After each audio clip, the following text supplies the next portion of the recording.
Hey guys, welcome back to Southern Gal True Crime. I hope everybody's had a good weekend. It is Monday, so we have our Missing Person Monday feature. I have 5 cases. Actually, I think I have 6 cases this week to bring to you, and all these cases have either suspects or persons of interest attached to these cases. And in a couple of them, ironically, the subject and or person of interest is a suspect in the same cases in a couple of them. So I thought that was very interesting. I don't come across a lot of cases that have the same suspect or person of interest in multiple cases. So I put those together and I will be bringing you those. Let me get my slides up. But first, I always feature a current missing person. And I can get my slides to work as usual. There we go. Today's featured missing person is Jacob Daniel Watson. He went missing. He's 25 years old. He went missing from Fayetteville, Arkansas on November 8th of this year, 2023. He is a white Hispanic male, 6 foot, 160 pounds, with brown hair and brown eyes. And if I can read this very small writing, it says he is not from Arkansas, is not familiar with the area. He stays in constant contact with his mom. However, she has not heard from him in several days. So, of course, she is very worried about him. And as far as more physical description goes, in the picture there, you can see that he has maybe some kind of tattoos on his face, underneath his eyes. So, very distinctive. Wouldn't be hard to, unless he's covered them up. Would not be hard to miss. So if you have any information about Jacob or his disappearance or possible whereabouts, please contact the Fayetteville Police Department at 479-587-3555. And I will put a link to, and this came from the Morgan Nick Foundation Facebook page, so I will put a link to the original post in the description box. So please share it anywhere and everywhere you can, so as many people as possible see it. It is very important to get this information out quickly. All right, we will go to our missing person Monday cases, and as I said before, all these cases have suspects and or persons of interest. A couple of them have the same suspect or person of interest, which, like I said, is unusual when I go looking for these cases to find cases that have the same suspects. So we will get into it. Our first featured person is Porter Taylor Albert. He went missing on January 15th of 2020 from North Fort Myers, Florida. He is classified as endangered missing. He is a white male. He was 77 years old at the time that he went missing. So today he will be 81 years old. He's 5'5", 144 pounds. At the time of his disappearance, he was wearing a two-tone, long-sleeved red or orange shirt with black sleeves, khaki cargo shorts, and dark-colored Croc-type clog shoes. And he had brown hair and blue eyes. He was last seen in the parking lot of a Big Lot store in North Fort Myers, Florida at around 6:45 on January 15th, 2020. And these images that you see on the left are the last known images. These were taken from, I'm assuming they were pulled from the security cams from the Big Lot's parking lot. So this is like what he was wearing exactly as they described. And this, after these images were found, this was the last time he has never been heard from or seen again. Authorities went to his home where he lived. He lived alone. His house was unlocked. There was no indication of forced entry. His second vehicle, now keep this in mind because it's going to come into play later on. was parked at his house. All his belongings, including his cell phone, were present. Since he was last seen, his retirement account, bank accounts, and credit cards have not been touched. So there has been no activity with any of his money, credit cards, bank accounts. A local friend contacted police about his disappearance on January 19th. I believe it said, so he went missing or was last seen on the 15th.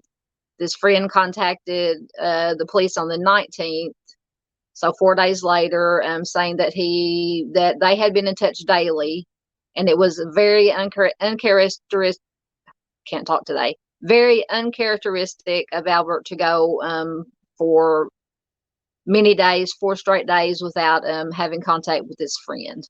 He also contacted Albert's out-of-state relatives, and they filed a missing persons report on January 21st. So within a week or so, 6 days to a week, a missing persons report was filed.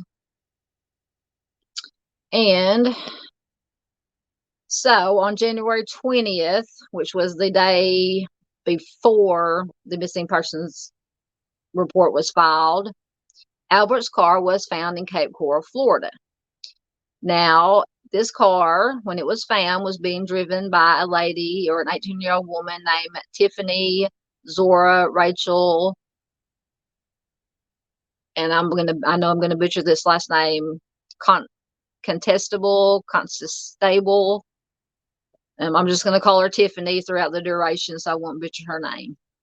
Now, when she was stopped, she said that the car was Albert's, that he had been missing for several days, and that she had driven to Cape Coral, Florida, to try to find him.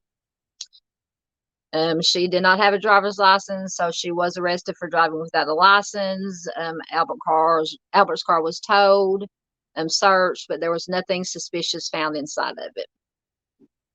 Now, if you're thinking like me, there are a bunch of red flags and weird situation going on with her having this car. First of all, if you remember back a couple slides ago, apparently Albert had 2 cars. His second car was found at his home. So that leaves this car. Was this the car? I'm going to assume that this was the car that either Albert was driving when he went to the Big Lot store and he disappeared. Now, the question is, how did this lady, Tiffany, come to be in possession of his car? So and I will give you in the next slide, Albert did know this young lady and her mother, and I will give you the information about that. So my question is, was Tiffany with Albert when he went to the Big Lot store? And when he came out, maybe she was in the car. He got in the car and something happened and he was never seen again. Or did he, because I'm assuming since the last known image of him was in the parking lot, it is unknown. I'm unsure if he made it into a car, or this one really has me confused. So if any of you out there have any ideas about what could have happened with this car situation, please let me know. But it's just very strange that he was last seen in the parking lot. Maybe she was driving the car, or somebody else was driving the car, and he got into the car and left the parking lot, and it just was not picked up on the cameras. Unknown if there was any other cameras around, that showed the roads, if he had maybe been seen walking away from the store. But like I said, very strange that she was found in possession of his car. And why would she go specifically to Cape Coral to look for him? Like I said, They apparently knew each other. Maybe she had said something to him about going to Cape Coral.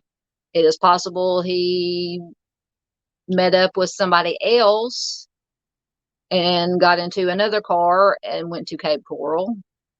Like I said, this is very limited information. All this information comes from the Charley Project, by the way.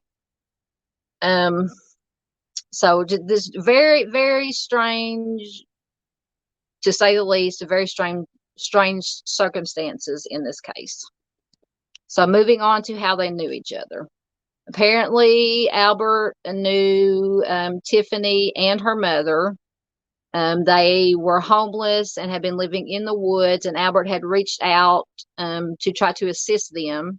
He arranged for them to be housed in a North Fort Myers trailer and was also trying to get Tiffany enrolled in school. Authorities stated that Tiffany is a person of interest in Albert's disappearance, although her mother is not, and she may be currently residing in Arkansas, which is ironic because I'm from Arkansas. I'm going to have to look into this a little bit further to see if I can find any other information that was not listed in the Charley Project. So Albert's case remains unsolved. Obviously, he is described as a kindly man. He frequently visited the beaches in the Sarasota and Venice areas. He tried to help needy individuals, such as recovering alcoholics. He does have 2 adult children by his ex-wife. He is considered missing under suspicious circumstances. So if you have any information about Albert or this Tiffany person that was found driving his car in Cape Coral, Florida, you can call the Fort Myers Police Department at 239-321-7700. Like I said, this one has got me very confused, especially with the car situation. It is, especially since they said that he was last seen in the parking lot. So like I said, unless his car was just parked somewhere where the security camera did not pick him up getting into his car and leaving. If that's the case, it's possible he did make it out of the parking lot, went back home. This Tiffany lady, since they knew each other, could have come to his house and the car disappeared after that. It's just very confusing. This one has me very frustrated. But anyway, we will move on to our next case. Next we have, and once again with the name, I don't know if it's Michaela or Mikhail or Michael, Diane Briggs. She went missing on January 2nd of 1999 from Mesa, Arizona. This is classified as a non-family abduction. She is a white female. She was 11 years old when she went missing, so she would be 36 years old today. At the time that she disappeared, she was about 4'8" and 85 pounds. Last known clothing, a red shirt with her elementary school's name, which is Lindbergh, imprinted on the front, a bell-bottom jeans with embroidered seams on the sides of both pants legs, white canvas shoes, and she was possibly wearing earrings. She had brown hair, hazel eyes. Her upper front teeth are prominent. She had pierced ears. She has several moles on the left side of her neck. And her hair had been permed and was growing out prior to her disappearance. She was last seen riding her bicycle near her family's residence in Mesa on January 2nd, 1999. She and her younger sister thought that they had heard an ice cream truck music in the distance, and they had asked their mother for money to go get ice cream. She and her sister waited for the truck near Toltec Street and El Moro Avenue at approximately 5:50 in the evening. Her sister became cold.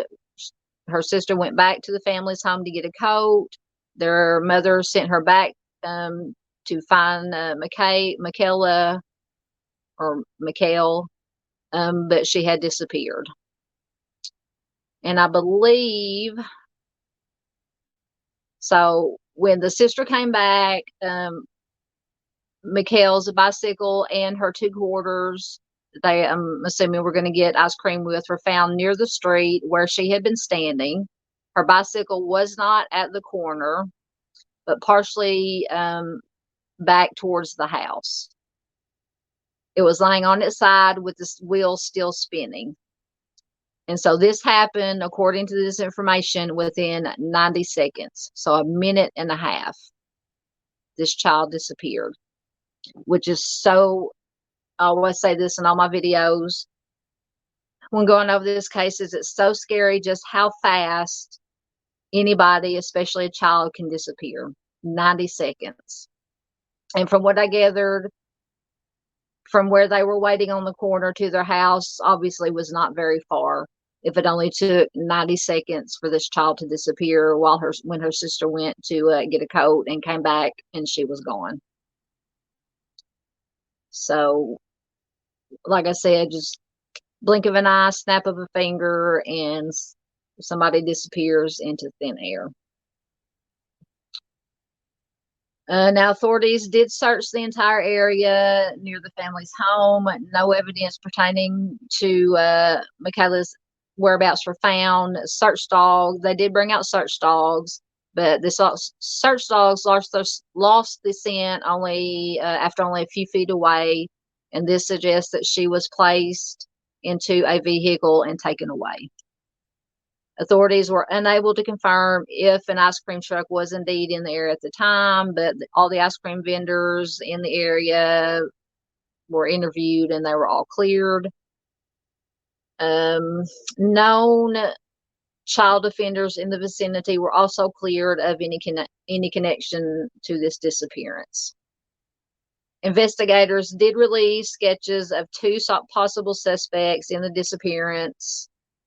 And these are the 2 sketches you see here on the left. The sketches were not widely publicized since authorities are not certain if the men are connected in her case. So once again, that's a little bit confusing. It says that there were 2 possible suspects, but then again, they said that they're not certain if the men are connected to the case.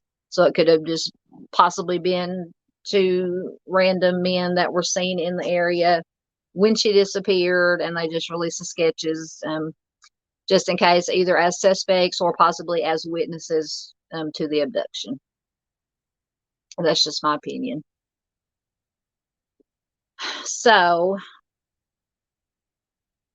Michael's father believes that he does know who was responsible for her disappearance, for her apparent abduction. Now, this picture on the left is the picture of the man that her father believes could have had something to do with it. I did not put his name because everything I looked and researched, this gentleman was never, I don't even know if he was even interviewed. I would assume that he would have been, but regardless, he was never charged or anything with the disappearance, so I did not put his name. But he was a not very nice man. He did have prior convictions for offenses in 3 states. He was a registered child offender. In 2001, he was convicted of assaulting a neighbor and trying to take her life. So like I said, very bad man. And he is presently serving a 15.5-year sentence in an Arizona prison. So thank goodness, regardless if he had anything to do with this disappearance we're talking about, he had several history of offenses. And in my opinion, it is a good thing that he is in prison. His wife did provide an alibi for this gentleman at the time that Michaela disappeared, saying that he was in their home garage the entire night. Now, we all know that spousal alibis are not usually the most reliable. She said that he was in their home garage the entire night, but now, depending on where she was in the house, she may not have known if he left the garage, could have possibly left the garage and came back. That's just theory, speculation on my part. But regardless, she provided an alibi. Michaela's parents did visit him in prison and asked him directly if he had been involved in Michaela's disappearance. He repeatedly told them that he knew nothing about it. So there you go. That's all we have to go on regarding this gentleman. On the 5th anniversary of her disappearance, her family held a funeral with her with an empty casket. It was just so sad. Besides the victims' families and loved ones are the most important things in these missing persons cases, missing children cases. And to think that they just had to have a funeral with an empty casket just breaks my heart. They do believe that Michaela was killed shortly after her disappearance. No charges have been filed against anyone in her case. She was described as being an intelligent, artistic, social person. She was an honor student. She played the clarinet. She was a member of her school student council. She wanted to become an animator when she grew up. Her favorite color is purple, and she has 2 younger sisters and a younger brother. There are a few leads in Michaela's disappearance, and her case remains unsolved. So if you have any information regarding Michaela or her disappearance or any information in these cold cases, no piece of information is too small. So you can contact the Mesa Police Department at 480-644-2211. All right, now we're going to get into some of the cases that have the same suspect and or person of interest. So we have Tammy Lynn Bellinger. She went missing on November 13th, 1984. Sorry, I'm having trouble reading the small writing. From Exeter, New Hampshire. This also is classified as a non-family abduction. She is a white female. She was just 8 years old when she went missing. At the time, she was 4'6", 70 pounds. Last known clothing she was wearing was a purple sweater, an aqua jersey with thin black and white stripes, a short tan jacket with blue sleeves, tan corduroy pants, tan suede boots, and green and blue socks. She was carrying a red backpack with her name and address on it. She had brown hair, brown eyes, and it says that she had a lazy eye. Now, she was last seen walking to Lincoln Street School in Exeter, New Hampshire on November 13th, 1984. A neighbor saw her cross Court Street at approximately 8 a.m., but she never arrived at school. So somewhere between where she was last seen walking, presumably from her home, to the school, somewhere between there is when she went missing.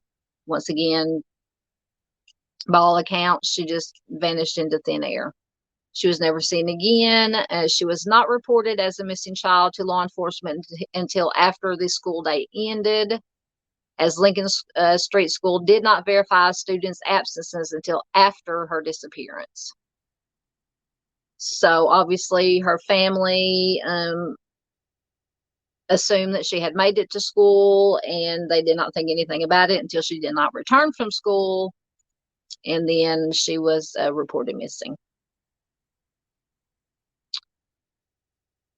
Extensive searches of the area produced little evidence.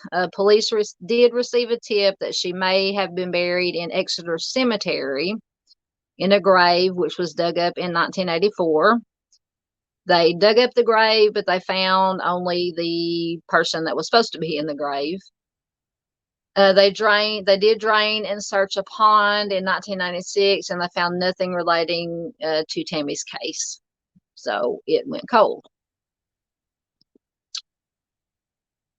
So we come to Victor George. Once again, I'm going to try not to butcher the name. Wanyete Jr. He was named as a suspect in Tammy's case shortly after she disappeared. He was employed at Brad's Custom Auto Body on Main Street in Exeter in 1994, which was located several blocks from where Tammy was last seen.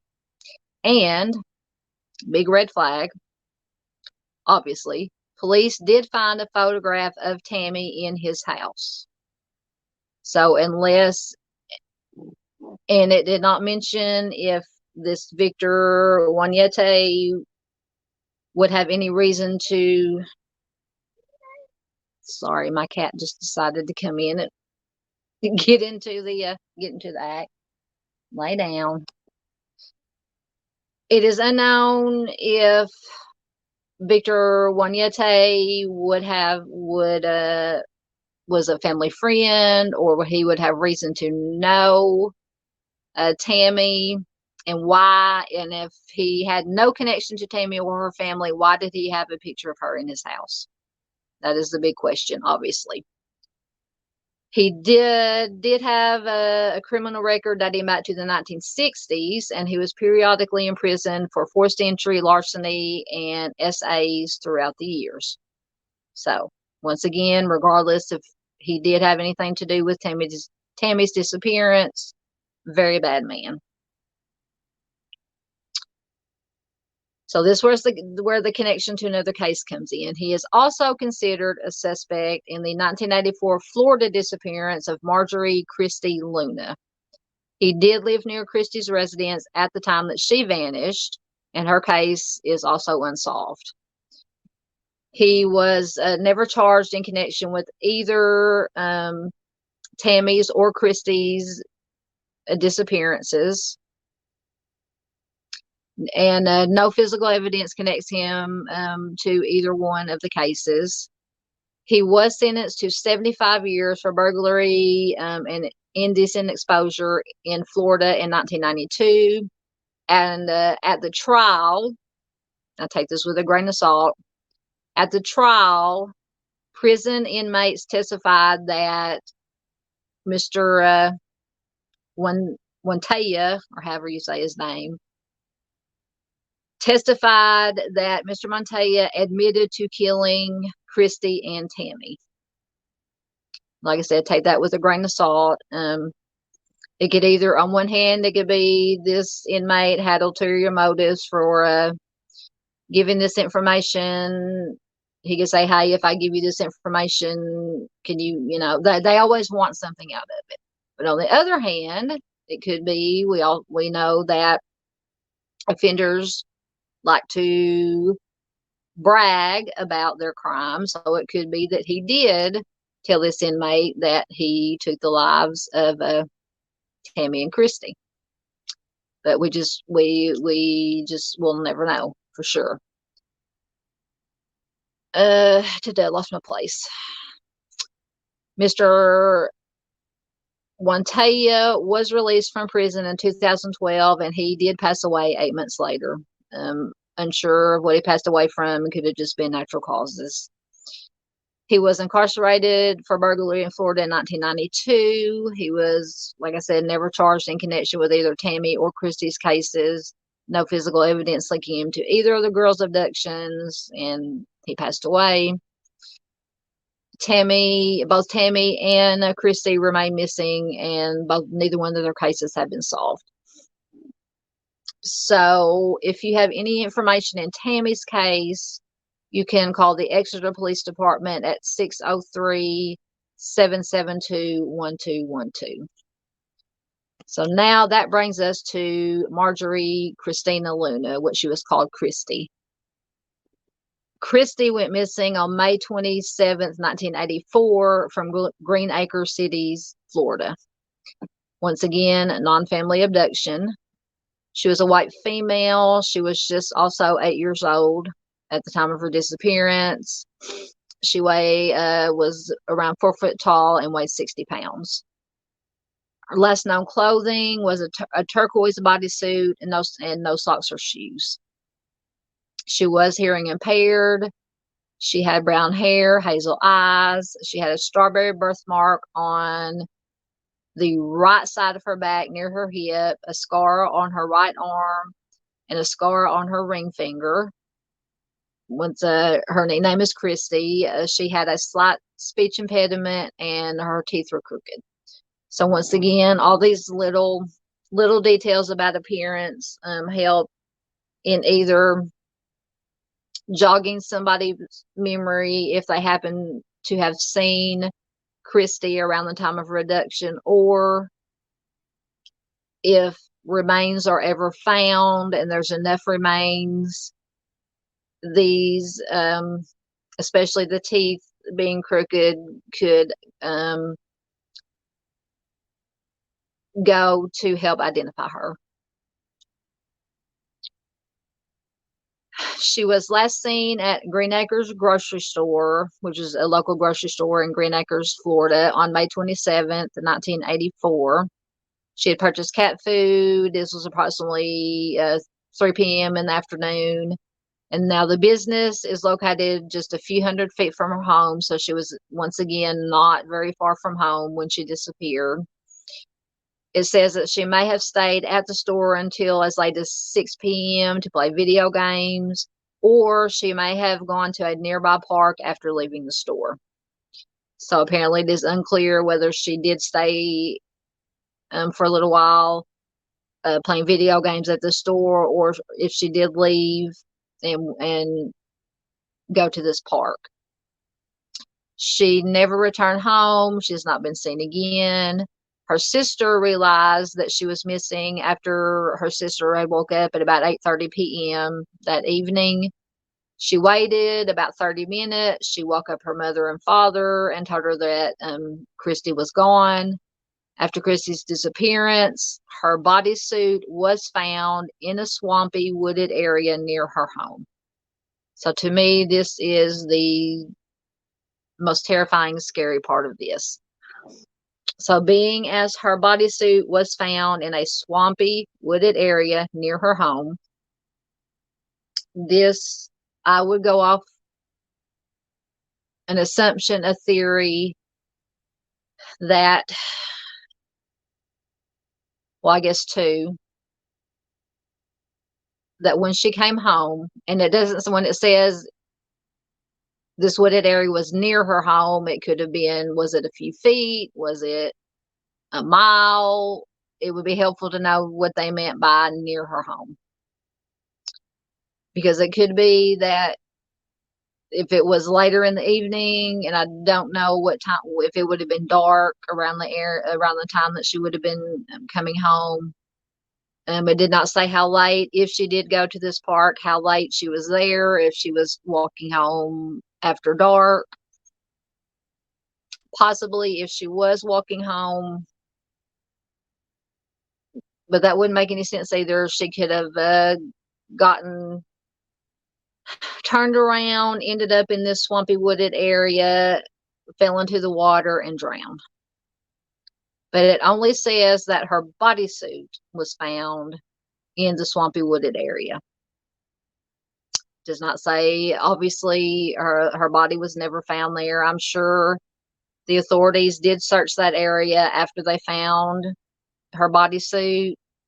Once again, we all know how hard it is to find a person in bodies of water. They can be easily overlooked.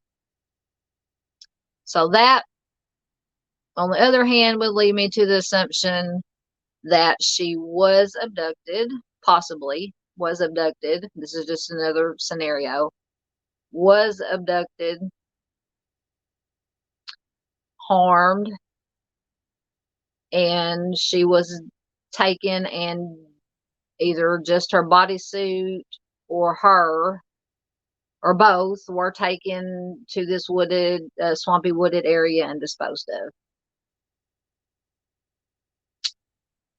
If they found her bodysuit and she was not in her bodysuit, that would also lead, in my opinion, lead me to believe that she was possibly SA'd, disrobed, being as she was, the bodysuit was not on her. and that the possible offender, if this is what happened, just took her and the bodysuit and disposed of her in the swampy wooded area. Like I said, this is just me trying to reason out possibilities of what could have happened, but please let me know in the comments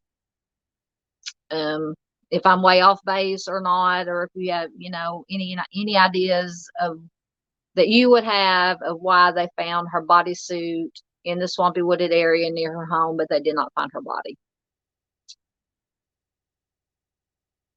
So going back to, once again, Victor George Wanyete, or however you say his name, who was the suspect in the previous case we talked about. He was a golf course worker in 1984, and he is considered a suspect in Christy's case. He did live near her residence. He was reportedly seen outside the grocery store the day that she disappeared, and he had also attended a party in her neighborhood. So he knew the area, he was in the area. Possible that he could have seen her if he was indeed outside the grocery store when she was there buying groceries. Possible he could have followed her if she was walking home, followed her, abducted her, harmed her. But once again, there was no physical evidence to ever tie him to her case. And in the last case we went through, he had an extensive criminal history dating back to the 60s of assaults. And so this case happened before the case that we talked about before. So he had moved to New Hampshire shortly after Christy disappeared, and he was a suspect in the 1984 disappearance of Tammy Bellinger, who we talked about before. So it is, I like to say that I know coincidences happen, but a little bit of a big coincidence that this young lady, Christy, went missing. He was in the area. He was reportedly seen at the grocery store the day she disappeared. He had attended a party in the neighborhood. And shortly after Christy disappeared, he moved to New Hampshire. And then Tammy disappears under similar circumstances.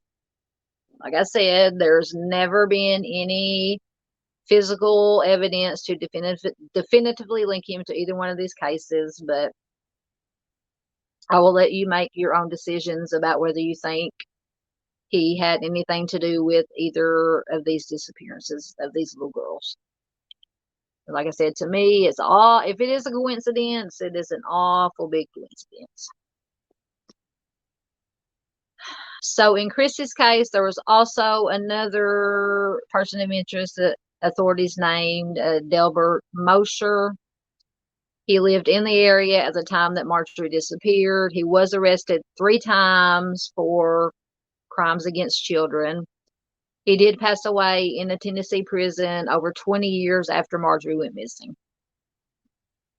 Unknown. Apparently, obviously, they did not find, authorities never found any definitive connection to Mr. Mosher to connect him to this case, but I would assume they just looked at him because of his background of interest in children and things of that nature. So going back to Christy, her parents were divorced in 1984. Her father, he lived out of state. He is not a suspect. Her mother moved away after Christy disappeared, but her mom did move back into the house where she lived in 1984 when Christy went missing. She still lives there, and she still hopes for answers in her daughter's case. Once again, I feel so bad for these family members that don't know what happened to their children. It's just so sad, and we just keep all the loved ones and family members of these victims, these missing, I think most of these are children except for the first one, in our thoughts and prayers, and hopefully there will be a resolution to their cases. So if you have any information regarding Christy or her disappearance, like I said, once again, no piece of information is too small. You can contact the Palm Beach County Sheriff's Office at 561-688-4103.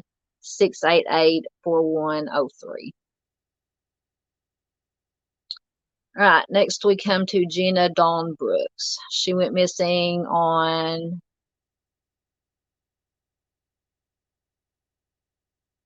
trying to read the small writing. On August 5th, 1989, I believe, from Fredericktown, Missouri. Once again, non-family abduction. She was a white female. She was 13 years old at the time she disappeared. So today she would be 47. At the time she disappeared, she was 5 foot, 108 pounds. She was last seen wearing a blue striped top, white shorts, and sneakers. Now, there is an associated vehicle with this, and I believe this is another one that is connected, the same suspect and or person of interest in both of these last two cases. She had blonde hair, green eyes. She had several white fleck type scars on the shin of her left leg. She was last seen in Fredericktown, Missouri on August 5th, 1989. She came home at about 10 p.m. after she went to see her brother's baseball game. A short time later, she said she was going for a ride on her bicycle. She never returned, and her disappearance was reported at about 2 a.m. That morning, which would have been the early morning of August 5th. She was seen standing near her church. This is her church. When, and this is where the associated vehicle comes in, when a battered light gray, green, or blue station wagon with Missouri license plates pulled up, and the driver spoke to her. She got back on her bike. She turned south on another street. Later, some witnesses, including Gina's boyfriend, heard someone screaming for help. Now, I don't know how much later they reported this. Hopefully, it wasn't too much later after they heard the screams for help. A vehicle was seen turning left on Franklin and driving towards Highway 67. It always scares me when they say a vehicle is seen going towards a highway or a freeway, because if somebody abducts somebody, once you get on the freeway or a highway, you can just take off and you can be gone in an instant. Her bicycle was found abandoned on a residential lawn on High Street, which is 5 blocks from her home, and it was found later that evening. There was no sign of her, and she has not been seen again. So she went for a ride on her bicycle. She was last seen standing near a church. This vehicle, this station wagon pulled up, spoke to her. Evidently, she either didn't know this person or did know this person, didn't want to have anything to do with whoever it was. She got back on her bike to leave. Witnesses reported hearing someone screaming for help. So I would go off the assumption that whoever was in this car maybe followed her, grabbed her, put her in the car, or took off with her. That's just my opinion, my assumption, my theories. But once again, anybody out there watching, please leave a comment about what you think. So 3 men were implicated in Gina's disappearance in 1998. Nathan Danny Williams, he was charged with Gina's homicide in 1999. Investigators said that Williams was identified by a witness as the man who was seated in the back of the station wagon with Gina the night that she was abducted. So he wasn't, according to witnesses, the driver, but he was in the back seat with Gina. And this is a photo of him, of course. And I'm just going to call him Danny Williams throughout the rest of this. Witnesses also identified a gentleman named Bryant Squires as the driver of the station wagon. He has since died of natural causes. He allegedly, now when he passed away, he allegedly made a deathbed statement to nurses implicating Danny Williams and himself in Gina's abduction and killing, and also in other crimes. And we don't know what these other crimes are. Well, we may know possibly what one is, because that is the last case that I will bring you that's connected to this case. So we have Bryant Squires allegedly was driving this station wagon, and Danny Williams was supposedly seen by witnesses in the back seat of the station wagon. Yet another person of interest was implicated in this crime, Timothy R. Ballou, who was a friend of both Danny Williams and Bryant Squires. He was initially implicated in Gina's disappearance. He admitted that he had lied to FBI agents about the location of Gina's remains. He claimed that Gina was buried in an abandoned meat freezer on his father's 96-acre property. Of course, they went out, searched the property extensively, and that did not produce any evidence, and it did not find Gina's remains or any evidence that she had been buried there. And the charge against Ballou was dropped for lack of evidence in 1999. And instead he was charged with lying to investigators about where Gina's body was buried. He pleaded guilty, and he was sentenced to 30 months in prison.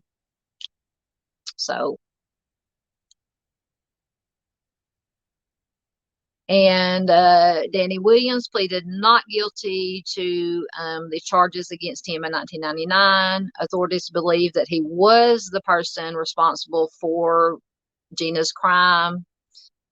In 1999, they said that he cut her throat, and that Squires and Ballou helped him cover up the crime. Both Danny Williams and Ballou have records of offenses, assaults, and other crimes. But unfortunately, or once again, innocent until and unless proven guilty. But in 2003, the charges against Danny Williams were also dropped due to lack of evidence, or just not enough evidence to be able to prosecute. As another creator, I've said this before, he's a retired law enforcement cold case investigator. He says it's not what you know, it's what you can prove. So, but he remains in prison. He is serving a life sentence for assaults. We'll just put it that way. I have to be careful. You can read it there on the screen, but I have to be careful what words I say, or YouTube will flag it. So hopefully, says he's serving a life sentence. Hopefully it's without parole. And this is just my opinion. Hopefully he will stay in prison forever, because regardless if he did have anything to do with this crime, once again, he is a very bad man that does not need to be out on the streets to hurt anybody else.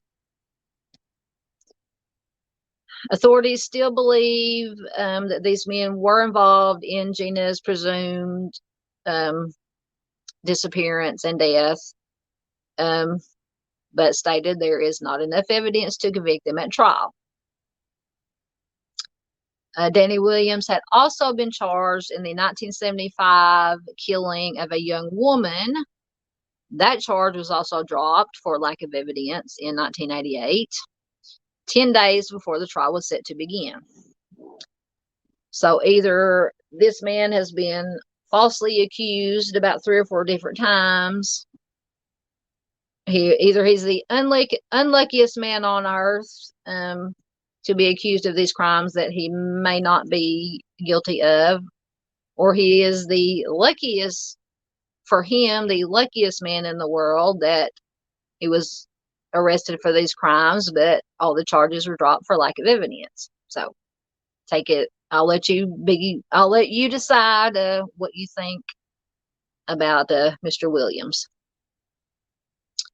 He is also a suspect in the 1979 disappearance of 12-year-old Tammy Sturdom, which is our last case that we will be taking a look at because it is connected to Danny Williams. So going back to Gina, she has never been located, unfortunately. So if you have any information regarding Gina, her disappearance, any information, you can contact the Madison County Sheriff's Office at 573-783-2234.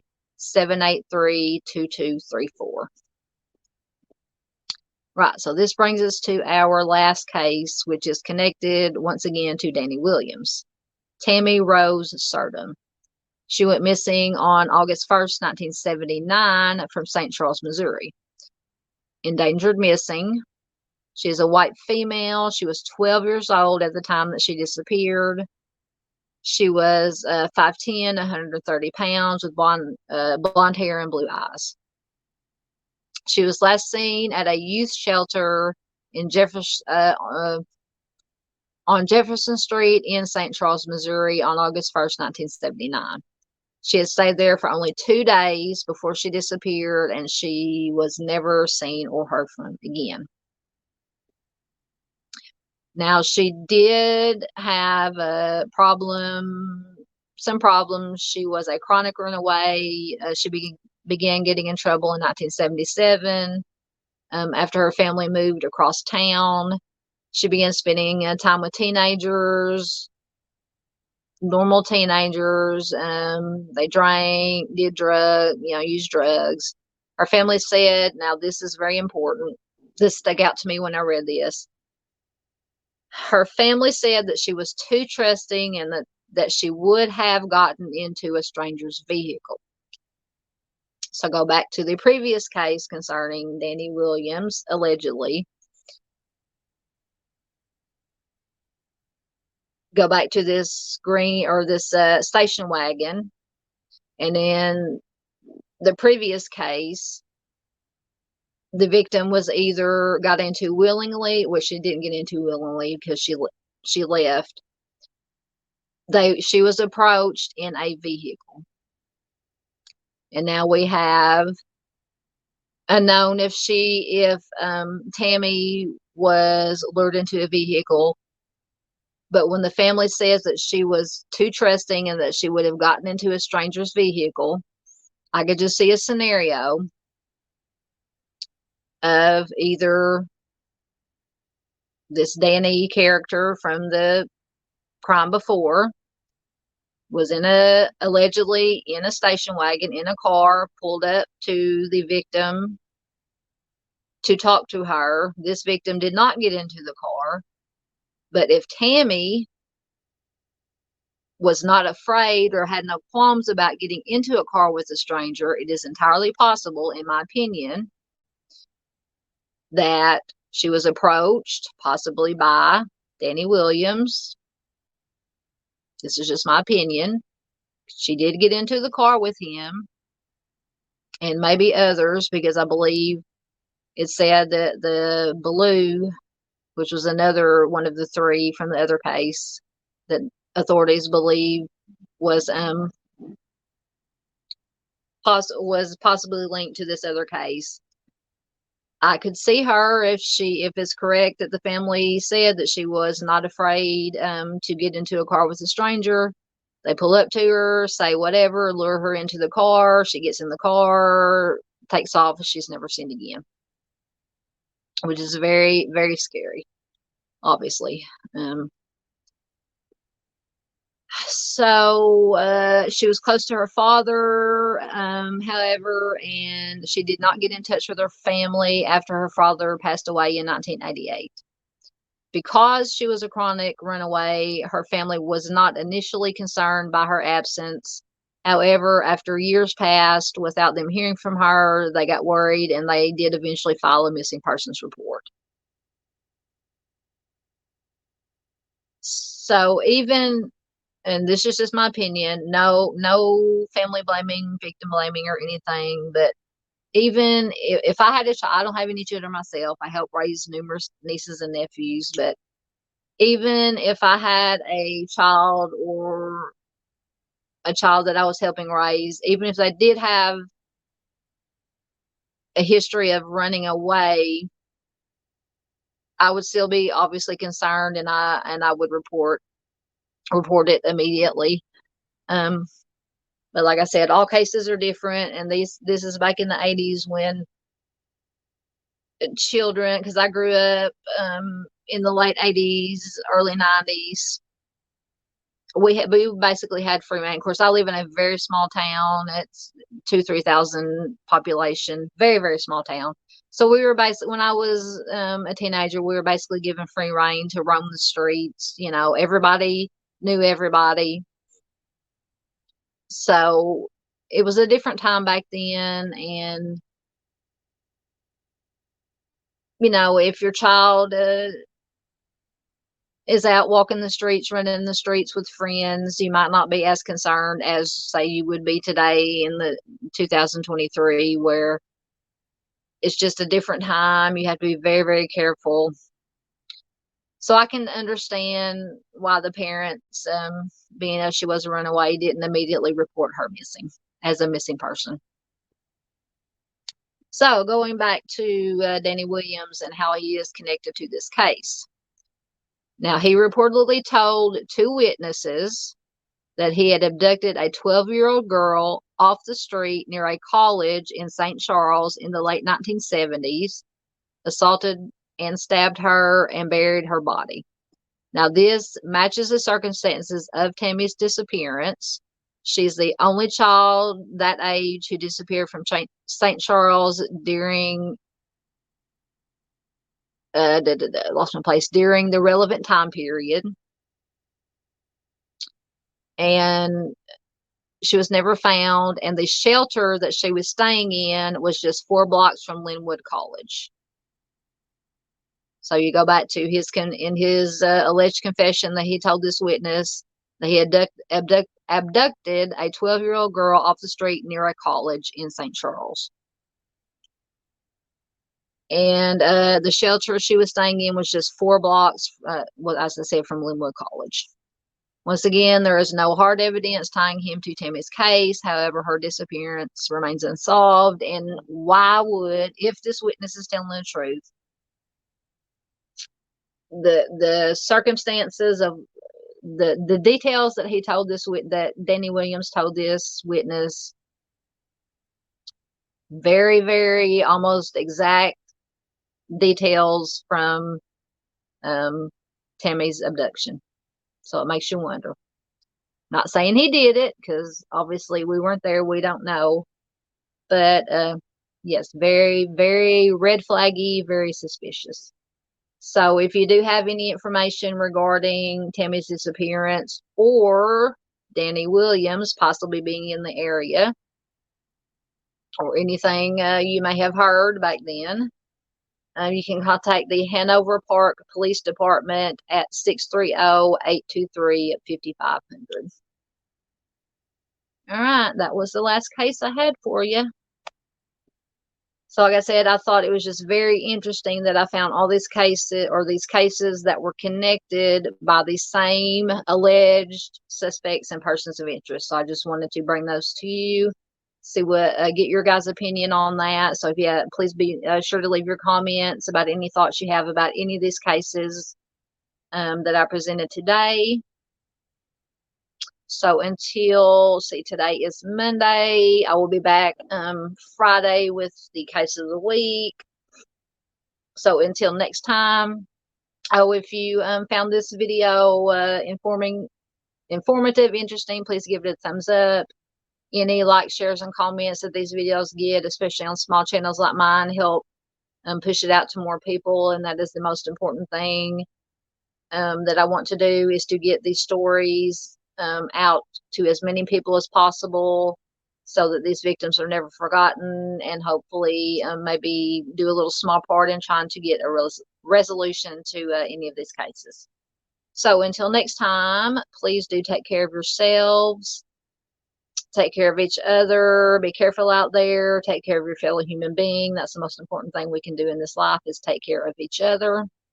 And until Friday, I will see you next time. Bye-bye.